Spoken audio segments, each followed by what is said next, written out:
Welcome back to another episode of Basement Birds. That's how we're starting. I want to be all by myself. Nobody wants to hear us sing. All right, well, again, welcome back to another episode, Logan and Reid. Yeah. Back for some more Basement Birds action. We've been both pretty busy, I feel like, the past couple weeks. Yeah. I don't know. I mean, I didn't get to update you really on my last weekend because we had our good friend of the podcast, Tony DiNardis, on. Yes, of course. It's always a good time having Tony on. If you haven't seen that episode, go back. Came out last week, same time last week on YouTube and all the other platforms that we're on. So that was a great conversation. We talked a lot about high school football in Illinois, which we did. I didn't know a lot about, and I don't think you did either. No, I really didn't. No, I will. I'll agree with that. I did not know a lot about high school football. That's for sure. Yeah. So Tony's the expert. He does a show, local radio, for pregame every Friday. So go check that out if you haven't seen it. But that really got in the way of me sharing all the fun stuff that's happening in my life. So I was really kind of dismayed about that last week, Tony, if you're listening, which I know you don't, but that's okay. Which I know you don't call him out like that. He doesn't deserve that. He deserves it.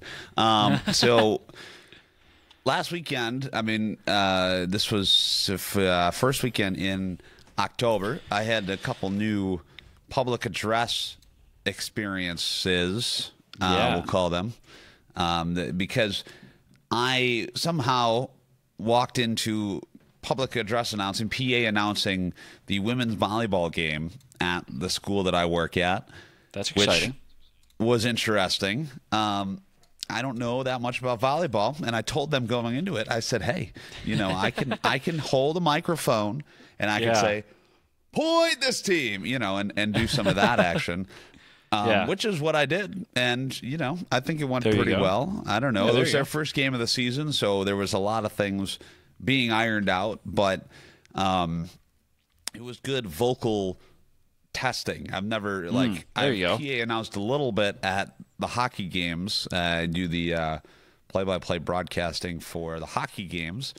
Yep, and then sometimes, as you did before I get roped into PA announcing the starting lineups. So once in a while, yes, that's always I'll a have treat. to get seems to be a little down bit there more organized, though. It used to be. Now that you've done it, no, now. Oh, it used to not be very organized. I would tend to disagree with that, mostly because it may be a little bit more so, but in terms of pregame preparation. No. For example, this past weekend, a national anthem was playing. When the rock, then all of a sudden it stops in the middle, and everyone's standing looking at the flag. This is for the volleyball stops game? in the middle. No, this is for the hockey game this past weekend. I'm jumping around all over the place, but no. So and then I don't know. And then what seemed like 10 years of silence, but it was probably only about 30 seconds. And then finally people were like, long, though. People were like, it's not coming back. So we just it's not coming back. Ended right there. Like, I don't know what they did down in the scorekeepers area where were playing it from. Oh no, that's tough. Yeah, so that was tough. But gosh, you hate to see it. Yeah. We actually, when I was PA announcing the volleyball game, we had an opera singer come in and live sing the national anthem, which was phenomenal. I mean, it was, some Jim Cornelison baloney where and the rocket's red glare, some of that. And it was phenomenal, quite honestly. I mean, this guy could not have been a nicer guy. Also, he's introduced himself, to me before, because I would be introducing him. And was like, just let me know. Hand me the mic, and off he runs, And it was very impressive, to say the least. I don't know. That's cool, yeah. It's always good when you get a good anthem singer. Like I know at work by us, we always have someone sing at every game. And, some are better than others, I will say. But I think this year, we have 69 home games, and there were not many duds in the batch. It was a very good group that our person that schedules the Anthem, put together, which was great. Yeah, well, that kind of leads into the next day, that point, actually, of Anthem singing, because next day... Where's this going? I was emceeing the plane. It's an event for Special Olympics Illinois. Okay. It's called a plane pull. Okay. It's pretty self-explanatory. Someone pulls a plane. There was this, so they have teams that sign up, teams of 20, that all like grab onto a rope and they pull a 737 jet. Okay. So they pull it 12 feet. A sized plane. Yes, they pull it 12 feet, and whoever can do it the fastest will win. And there's different divisions. There's the high school division, so we get some high school football teams that come and do it. There was the CrossFit division, so like CrossFit gyms will come and do it. There was the United division. United had, I think 40 teams or 20 to 30 teams. In this event. Like United Airlines. Yes, I got you. United Airlines, yes. And then there was the open division as well. So there was all those divisions. And each one who did it the fastest in those divisions got a trophy. And then they did the final pull-off at the end between those 4 winners to see who got the belt. Okay. Which, they raised a ton of money. It was a great event. You figure there was 112 teams that were at this event. Wow. Each team consisted of 20 people. And then plus people that were just there to spectate, and so there were some news outlets there from Chicago. Channel 7 was there, Fox 32 was there. That's cool. And so that was a lot of fun, and a little intimidating to walk up to the microphone in front of 4,000 people and a couple news cameras and get the event kicked off. But you know what? I did it, and it was a ton of fun. Zone? But the first thing to do was to kick off the event and introduce the Anthem singer. Sure. And the great thing about this event and Special Olympics Illinois is they do a lot for the Special Olympics athletes. They raised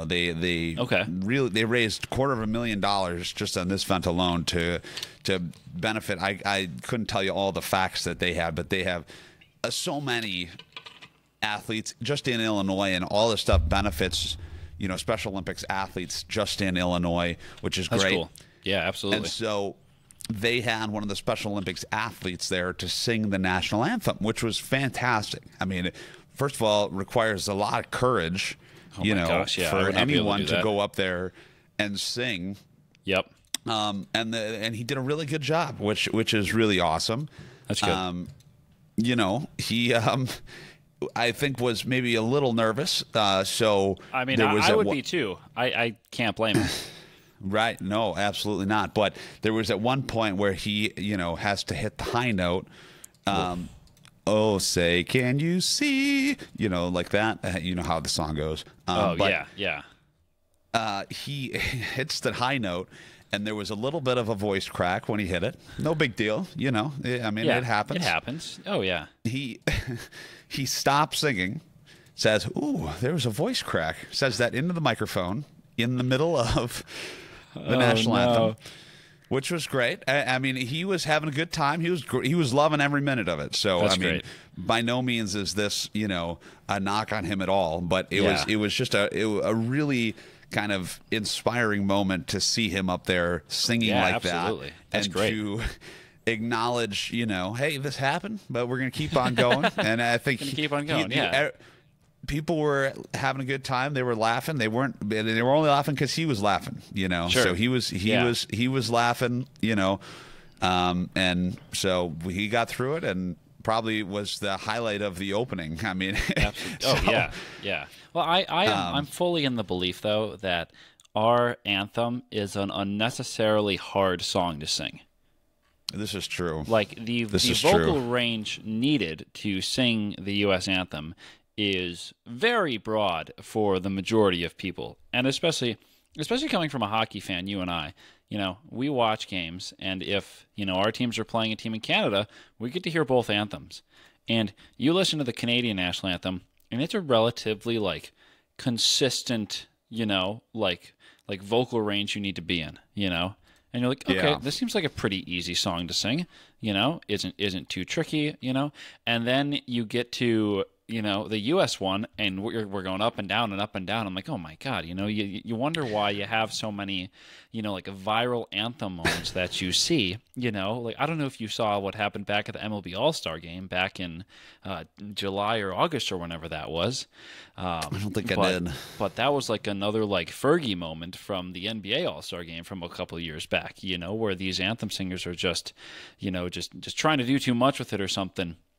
And it just becomes a meme at that point, Yeah, no, I agree. I mean, we had another instance with the anthem actually a couple weeks ago at the hockey game, where they're like, oh, I mean, on average, let me ask you this: on average, how long would you say it takes to sing the national anthem? Oh gosh, okay, good question. United States American national anthem.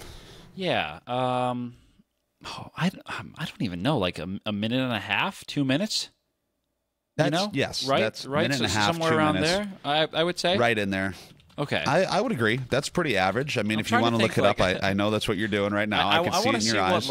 What it says. Because, no, just look up average time, or look up just a random one. The average time is a minute 56 seconds. Okay. Fun fact. Seconds. I got some more fun facts about this too. The longest recorded performance of the anthem at the Super Bowl was 2 minutes and 35 seconds by Alicia Keys at Super Bowl 47. The shortest, Neil Diamond, in 1 minute and 2 seconds. Dude, he's moving and grooving. Crazy. But yeah, like a minute and a half, 2 minutes is normally what we see at the ballpark too. And I mean, like I should have had a much quicker answer to that question though, because I've seen now over 100 of them. With all just the this year that alone. I work, but who knows? Well, at the hockey game, the people who are in charge of that came up to me and they're like, "Oh, well, I think we've got this new recording of the anthem. I think we're going to play." All right, great. It's Chris Stapleton recording, and that was 3.5 minutes. Oh gosh, 3 minutes, 3.5 minutes. It was the longest national anthem I've ever heard in my entire life. He did that at the Super Bowl. It was so long, I think. Yeah. And I'm pretty sure it was Chris Stapleton. It was unbelievably long. Yeah.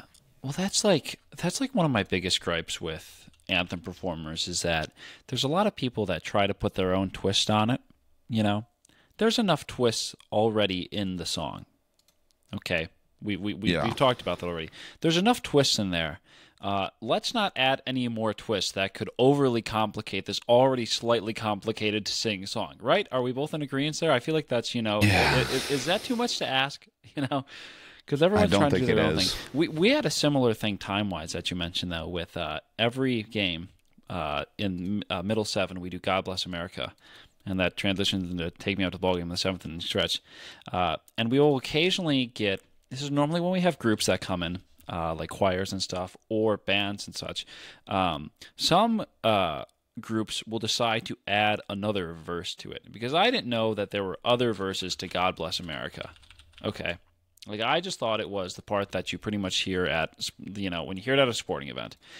But there's, like, this whole, like, intro portion that no one ever sings, but occasionally a group will sing that. Or a band, they'll get to the end and then they will kick back to the part where it starts with the From the Mountains, and they'll do that part again.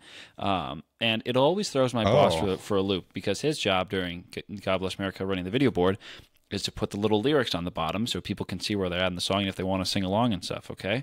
Well, he always gets thrown for a loop. And, like, we always try to, like, we obviously don't try to talk a lot when they're singing and stuff like that.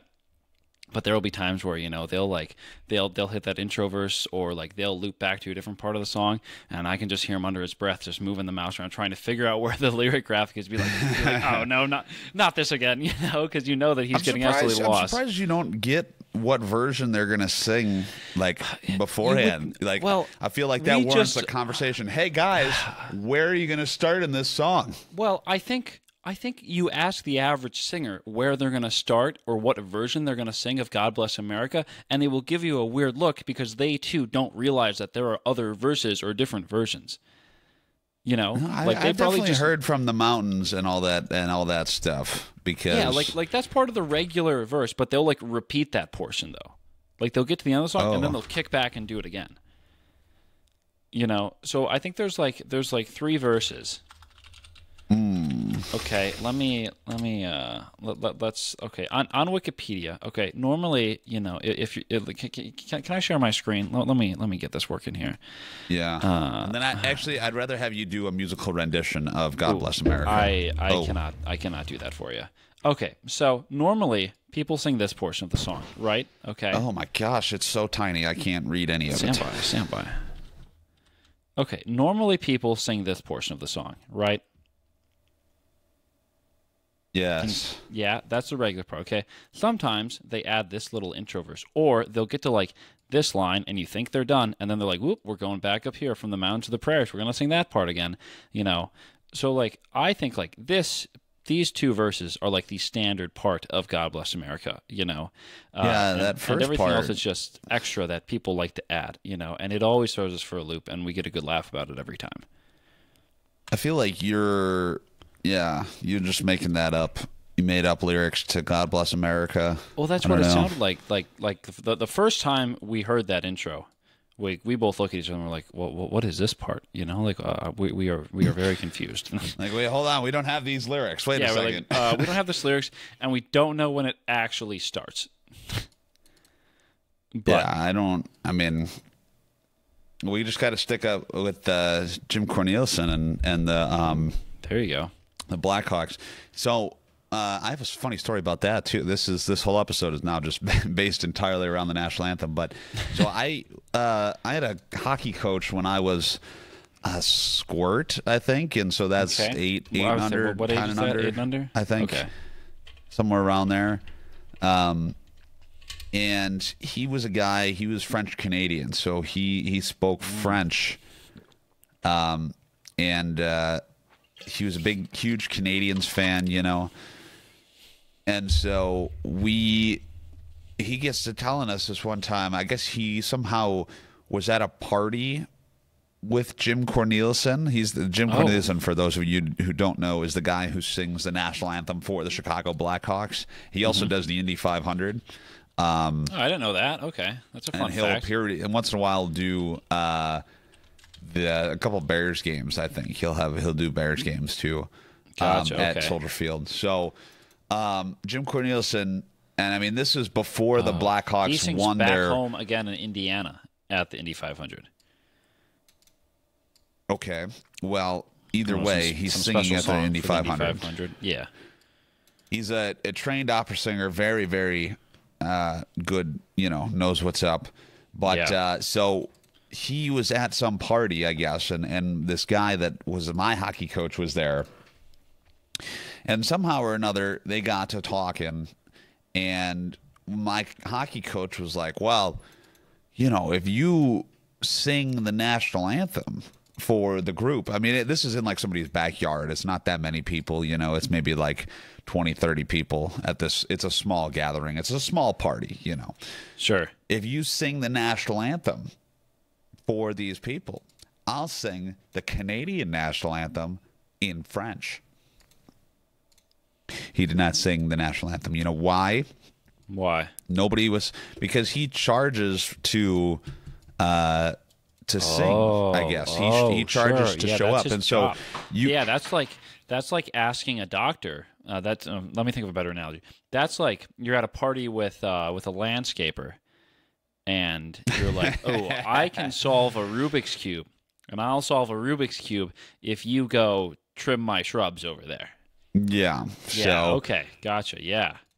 Yeah. So he at that point, this is like a long time ago. So this was pre first Stanley Cup in 2010, I believe. So this is you know, long time ago. He was charging $2,500 to show up and sing the anthem. $2,500 to sing the anthem. And I assume it has only gone up from there just because of the popularity of the Blackhawks and, his 3 Stanley Cup rings. He's got to, that's hard to hold on to all that money with all those rings on. But yeah, because he'll once in a while do like a guest appearance at like local junior teams game, and they'll like hire him, or he'll like just be at like random events. He'll do like the national anthem at like University of Chicago's commencement ceremony, and you're like, what? Okay. They'll just he'll hire him to do random stuff. So he might have done the national anthem at the DNC when it was in Chicago. I don't know. Wow. I don't know if that is accurate. That may or may not be so. But either way, I think we again chose the wrong profession. We should have just chose anthem singing and gotten really good at that. Then we could have charged people like $4,500. Hey, I'll show up, sing the anthem, I'm out of here. Kind of that kind of thing. So, but gosh, yeah. So I think that leads us right into odd news, everybody's favorite news segment. Yeah, absolutely. Yeah. Do you want to lead off, or should I? Well, I'll lead off just because, first of all, it's Sunday. We're recording on a Sunday today, earlier than we normally record. Yes. And Nicole's a big fan of pasta on Sundays. She likes pasta. I don't know why. That's what she did when she was younger. Okay. So, yeah. I had grown up Italian, I guess is a thing. I guess so. I don't know. I had frozen pizzas on Sunday because, we leave that out there. But so this has nothing to do with that, but Speed Eater downs 2 pounds, 7 ounces of hot sauce in 3 minutes. The reason I brought up the pasta sauce is because if you look at this image. Did you just say hot sauce? Hot sauce in 3 minutes. If you look at this image of this gentleman who is Mike Jack eats heat. Yeah, if you look at this image, it looks like he's eating marinara sauce, but it looks this like is a a Canadian. Ketchup, honestly, I thought it looked like pasta sauce. First of all, just on the surface, I have a problem with this story. Hot sauce. Why is he eating it with a spoon? I don't understand. He could just squirt it right into his mouth, right? First of all, hot sauce, liquid, right? Yes. Right? Okay. Liquids measured in ounces. Why does this say that he downs 2 pounds of it? Why are we conveying I didn't even notice that. Why are we conveying a liquid in a solid measure? What's going on here? I have never, you ever pull out a gallon of milk and you say, "Oh, I got a half a pound of milk left"? No. Well, did you ever see that sketch from SNL with Nate Bargatze, the comedian, when he's playing George Washington and he's on a and gosh, that is hilarious. Yes, those are so good. I was just telling Nicole about that, and I literally that day, without even knowing he was hosting, showed her that video. Oh, that's great. And then night, and then they did the we second saw one. it. Yeah, it was unbelievable. The second one is so good. They're both really good, but that's like the same thing. It's like we measure. We only use that, I don't even know, in certain unpopular sports like track and swimming. Oh, yeah. As for meters. Yeah. And and it's like how many inches in a foot? 12. Nobody knows. And how many feet in a mile? 5,000. He fires off what number it is that I can't remember 5,280. That's right. 5,280. A number that everyone will remember. That everyone will know. That sketch is great, though. That's great. But the Canadian Speed Eater, to get back to Hot Sauce Boy over here. Yeah. Hot Sauce Boy. This is another world record that this guy has. His name is Mike Jack, who holds multiple Guinness World Record titles for speed eating and drinking. He broke the record for most hot sauce eaten in 3 minutes on the same day that he broke the record for fastest time to drink a Capri Sun with a paper straw at Guinness World Records in headquarters in London. So I forgot they're based out of London. Well, I guess so. I don't know. The more you know. He used a spoon. And why is a spoon? He used a spoon to eat 2 pounds and 7 ounces of sriracha hot sauce in the allotted time. So this, again, for those of you that are regular listeners, you'll know that we get all these articles from UPI.com. Yes. In this article, for some reason, it says Jack, and then a highlighted hyperlink is used a spoon to eat. Jack used a spoon to eat. That's a highlighted hyperlink. When you click on it, that's what leads you to the Guinness World Records webpage. Oh, okay. That's a little strange. But there's an interesting quote here that I'd rather not I know exactly read out loud. But a lot of people say... You'll have to go look this up. On the UPI.com, I think there's a quote. Yeah. To make it podcast safe, what comes in must go out, and this possible consequences of 2 pounds 7 ounces of hot sauce have been questioned. Yeah, call the fire brigade. It's going to be burning. He says that he doesn't get affected by it, which is crazy. Yeah, well, I can't even. That mild hot sauce from Taco Bell is too much for Logie, so yeah. Well, I tend to pass on most spicy foods. Speaking of spicy, I have something connected to a little bit of spiciness. We're talking about wiener pictures. Not the kind that you were thinking of. Get your mind out of the gutter. We're talking about hot dogs. Okay, this is called Ohio-based eatery breaks world record for hot dog photos. Okay. So this takes us to the great state of Ohio, where I was just last weekend for a wedding, and I actually ate at one of these establishments because it is Skyline Chili. I don't know if you've heard of Skyline Chili. I have not. They are known for their chili that you can either get on a hot dog, or you can also have it served over. They're based in Cincinnati, aren't they? They are. Yep. You can also have it served over spaghetti, both of which are quite good. They wanted to break the most photos of hot dogs uploaded to Instagram in 1 hour. That record. They're based in Cincy. They celebrated their 75th anniversary. They used the hashtag Skyline Chili World Record. The goal set by Guinness was 500 wiener photos. That is a direct quote from UPI. Okay, I did not insert the word wiener there.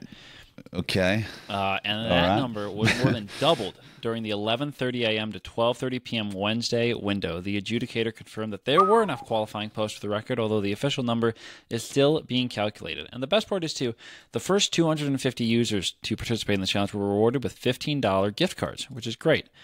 And all participants who entered in the drawing were entered for a chance to win 500 free cheese coney dogs, the chili dogs they have. Cheese coney dogs. Yep. What is a coney dog? It's just a chili dog. That's what they call a chili dog. Oh. Okay. And this was celebrated with the mayor of Cincinnati, whose name I do not know how to pronounce. Tab Pureville. Yep, who said, "Happy birthday, and thank you for all the ways you serve our city." So I thought that was kind of cool, because I ate at Skyline Chili, about a week ago. Did you get a hot dog, or did you get chili? I got both. I got a hot dog and chili. God. Yeah, because I had to do both. Yeah, that's a tummy ache waiting to happen, man. You know what? I felt relatively fine. I felt relatively fine, I'll be honest. Really? Yeah, so that was good. Yeah. Interesting. Yeah, it unlike Mr. Mike Jack with his hot sauce, it was fine on the entry and the exit.